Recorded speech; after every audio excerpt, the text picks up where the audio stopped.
Iya, minasan, welcome back again with Mr. K di sini. Oke. Ada yang sedikit berbeda terkait konten kali ini guys. Karena Mr. K bakal membawakan sebuah kisah yang dibuat oleh sang pintar AI, berarti Carpela. alias ChatGPT. Dimana kegilaan sang AI rasanya siap bikin kita geleng-geleng kepala. Nah, pada percobaan Mr. K kali ini ya, ingin sedikit mencampur adukan gimana cerita dari sang AI memadukan kisah Rambling Aaron dengan petualangan bajak laut topi jerami. Penasaran kan? Ini dia kisah yang telah dibuat. Let's go. Suatu hari, di lautan yang luas, bajak laut topi jerami yang terdiri dari Monkey D. Luffy, Roronoa Zoro, Nami, Usopp, Sanji, Tony Chopper, Nico Robin, Frankie, dan Brook sedang melakukan perjalanan mencari harta karun terbesar di dunia. Mereka berlayar dengan kapal Thousand Sunny menuju ke sebuah pulau yang mereka yakini menyimpan harta karun itu. Di sini gak disebutkan ya apakah pulau yang menyimpan harta karun yang dimaksud adalah Lauftel. Namun mengingat premis dari One Piece, kita generalisasi aja jadi Lauftel ya. Dan satu hal lagi, sepertinya AI di sini belum mendata Jinbe sebagai nakama. Ya wajar sih, karena ini datanya 2021 kalau nggak salah terakhir, oke? Di tengah perjalanan mereka mendapatkan kabar yang sangat mengejutkan. Kabar tersebut mengabarkan bahwa dunia sedang dihancurkan oleh pergerakan Rambling Aaron, seorang manusia yang memiliki kekuatan untuk mengendalikan Titan dan sedang menghancurkan seluruh kota dengan menggunakan Titan raksasa. Well, lumayan cukup ngedrag ya storynya. Tiba-tiba udah kesambung aja ke dunia Attack on Titan. Ini mungkin efek Zoro dikasih kemudi kapal ya gini. Mereka tahu bahwa jika Rambling Aaron berhasil mencapai pulau tempat harta karun berada, maka harta karun akan hancur dan tidak bisa mereka dapatkan. Oleh karena itu, mereka memutuskan untuk melakukan segala cara untuk menghentikan Rambling Aaron dan menyelamatkan dunia.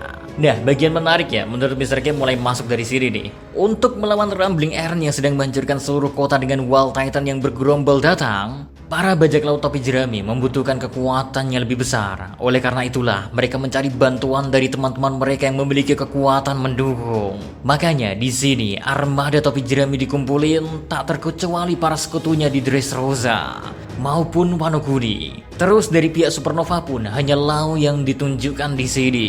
Nico Robin menggunakan kemampuan untuk membaca buku kuno dan menemukan buku yang berisi informasi tentang kekuatan misterius dari Titan perintis milik Aaron. Kemudian, Frankie mengembangkan sebuah senjata yang dapat digunakan untuk melawan Titan. Lalu Tony Chopper menggunakan kemampuan untuk meracik obat-obatan dan membuat obat yang dapat meningkatkan kekuatan para bajak laut topi jerami. Well, setelah persiapan yang matang, para bajak laut topi jerami menuju ke lokasi Rambling Aaron. Mereka terkejut melihat betapa besar dan kuatnya Titan yang digunakan oleh Rambling Aaron. Namun mereka tidak menyerah dan terus berjuang. Zoro di sini menggunakan pedangnya untuk memotong kaki Titan raksasa dan membuatnya jatuh. Luffy menggunakan kekuatan Gear Force dan menghancurkan Titan raksasa dengan serangan Gomu Gomu no Kongorgan. Sedangkan Sanji menggunakan kecepatannya untuk menghindari serangan Titan raksasa, dan Usopp menggunakan senjata Frankie untuk menembak Titan raksasa dari jarak jauh. Tentunya Rambling Aaron tidak menyerah begitu saja guys. Dia terus menghancurkan seluruh kota dan tidak mempedulikan serangan dari para bajak laut topi jerami. Nah, karena itulah Nami menggunakan kemampuan untuk memanggil petir dan mengirimkan serangan petir ke para Wall Titan. Nah, Nico Robin menggunakan kemampuan untuk membuat tangan raksasa dan menghancurkan Wall Titan lainnya. Apa yang membuat istimewa bagian ini adalah gimana AI bisa dengan baik menggambarkan bagaimana suasana heptik SLP Crew dalam menyiapkan dan melawan Titan. Belum lagi ya dijabarkan dengan cukup teliti setiap kemampuan yang dimiliki oleh para nakama. Walau ada celahnya sih, yang didapat di sini ya adalah rasanya amat sangat jarang atau kecil kemungkinan Chopper meracik obat untuk memberi buff ke para nakama. Kalau untuk dirinya sendiri sih masih oke ya, but still dapat benang merahnya lah mengingat Chopper memang ahli dalam hal ini. Ya kita lanjut lagi lah ke story. Guys, serangan-serangan dari para bajak laut topi jerami hanya memberikan sedikit efek pada Rambling. Nah, di saat-saat terpenting, Nico Robin menggunakan kemampuannya untuk mencari tahu tentang kelemahan Rambling dan menemukan bahwa Eren Jaeger ya sendiri adalah kunci untuk menghentikan aksi itu. Dengan bantuan dari Lau, mereka mencoba untuk menemukan dan menghadapi Eren Jaeger, tetapi mereka dihadang oleh pasukan Titans yang menghalangi jalan mereka. Nah, dalam keadaan yang putus asa, Luffy memutuskan untuk mengambil tindakan ekstrim dengan menggunakan kemampuan Gear 4-nya untuk mempertaruhkan nyawanya demi mengalahkan Eren Jaeger. Dalam pertarungan sengit, Luffy berhasil mengalahkan Eren dan menghentikan Rambling. Namun, kemenangan tersebut datang dengan harga yang mahal. Banyak teman dan sekutu topi jerami dan pasukan negeri Wano Kuni yang tewas dalam pertarungan melawan Titan. Nah, kru topi jerami merasa sedih dan kehilangan, tetapi mereka juga merasa bangga karena telah berhasil melindungi dunia dari ancaman yang sangat besar.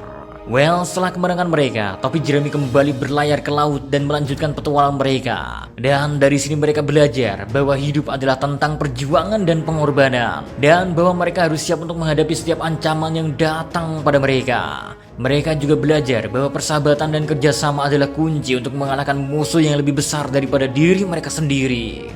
Selama petualangan mereka berikutnya, kru topi jerami bertemu dengan seorang wanita misterius bernama Historia Reyes yang memiliki kemampuan untuk mengendalikan memori. Reyes mengungkapkan kepada mereka bahwa ada organisasi rahasia yang ingin memanipulasi dunia dan memanfaatkan kekuatan mereka untuk mencapai tujuannya. Nah, kru topi jerami dan Historia Reyes bekerja sama untuk mengungkap rencana organisasi itu dan menghentikannya sebelum terlambat. Mereka juga berhasil mengungkap rahasia kelam dari masa lalu Historia Reyes yang membuatnya merasa terbebani selama ini. Well, dalam perjalanan mereka yang panjang, topi jerami menghadapi banyak musuh kuat dan bahkan beberapa dari mereka berasal dari kubu mereka sendiri. Namun mereka selalu berhasil mengatasi rintangan dan menangani konflik mereka dengan bijaksana dan keberanian. And endingnya, topi jerami menjadi bajak laut yang sangat dihormati dan disegani di seluruh dunia. Mereka juga menjadi teman yang tidak terpisahkan dan selalu siap untuk membantu satu sama lain. Meskipun mereka harus menghadapi banyak kesulitan dan bahaya dalam perjalanan mereka, tapi mereka selalu bertahan dan menjaga semangat juang mereka yang sejati. Kisah topi jerami dan perjuangan mereka melawan Rambling Iron mungkin telah berakhir, tetapi petualangan dan pertempuran baru selalu menanti di masa depan. Kru topi jerami siap untuk menghadapi semua rintangan dan menunjukkan keberanian dan kekuatan mereka di setiap kesempatan yang mereka temui. And the end. Yap, kurang update sih storynya kalau Mr. K menilai dari AI ini. Luffy di sini ya digambarkan masih sangat-sangat mengandalkan Gear 4 sebagai serangan utamanya, bukan menggunakan Gear 5 alias Nika. Well, melihat dari gimana dari awal cerita tak mengikut sertakan Jinbe, serta meski telah meminta bantuan Wano Kuni, tapi tak sedikit pun menyinggung Naga Momo, maka dapat kita simpulkan timeline yang diambil adalah sebelum perang Onigashima pecah. Ya ini wajar sih, mengingat datanya ini data 2021 ya, terakhir. Oke, dari tadi kita fokus ke dunia One Piece-nya aja nih. Gimana soal sisi Attack on Titan-nya?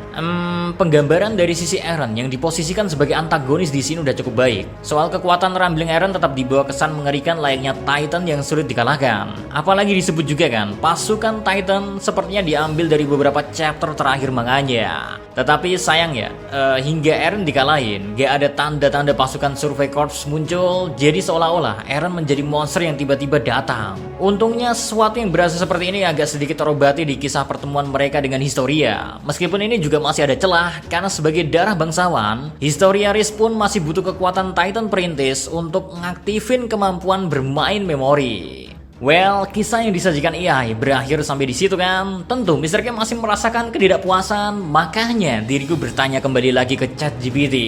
Gimana soal nasib Eren? Jawaban dari AI gak kalah menarik. Topi jerami berhasil mengungkap rahasia yang menyebabkan Eren melakukan tindakan kejam yang memicu Rambling. Mereka berhasil meyakinkan Eren untuk merubah pikirannya dan mencari solusi damai untuk menyelesaikan masalah. Setelah pertempuran berakhir, Eren menyadari kesalahannya dan memutuskan untuk mengakhiri hidupnya untuk menebus seluruh dosa kepada banyak umat manusia. Dan kru topi jerami merasa sedih atas kehilangan seorang teman dan menghormati Eren karena keberanian dan tekad yang diberikan. Meskipun Eren telah melakukan tindakan yang sangat salah, kru topi jerami memilih untuk memaafkannya dan mengingatnya sebagai seorang yang telah memperjuangkan keadilan dan kedamaian di dunia. Mereka mengambil pelajaran dari kejadian itu dan bersumpah untuk tidak mengulangi kesalahan yang sama di masa depan. So, sama halnya dengan kisah di manganya, Eren pun diceritakan sudah meninggal, yang gak kalah unik juga ya, AI menghadirkan sisi emosional antara kelompok topi jerami dengan Eren. Maka dari itu, meski memang berhasil menyajikan perpaduan yang gak kalah menarik, AI ini masih punya banyak kekurangan khususnya dalam mengupdate informasi terbarunya. Ya wajar sih, sekali lagi Mr. K ingatin, data ChatGPT ini 2021. Mr. K juga gak tahu kenapa Elon Musk gak mau masukin data terbaru alias 2022 lah dimasukin semua. Kan malah keren itu nantinya. So, see you next time. Adios, stay safe everyone. Salam anime.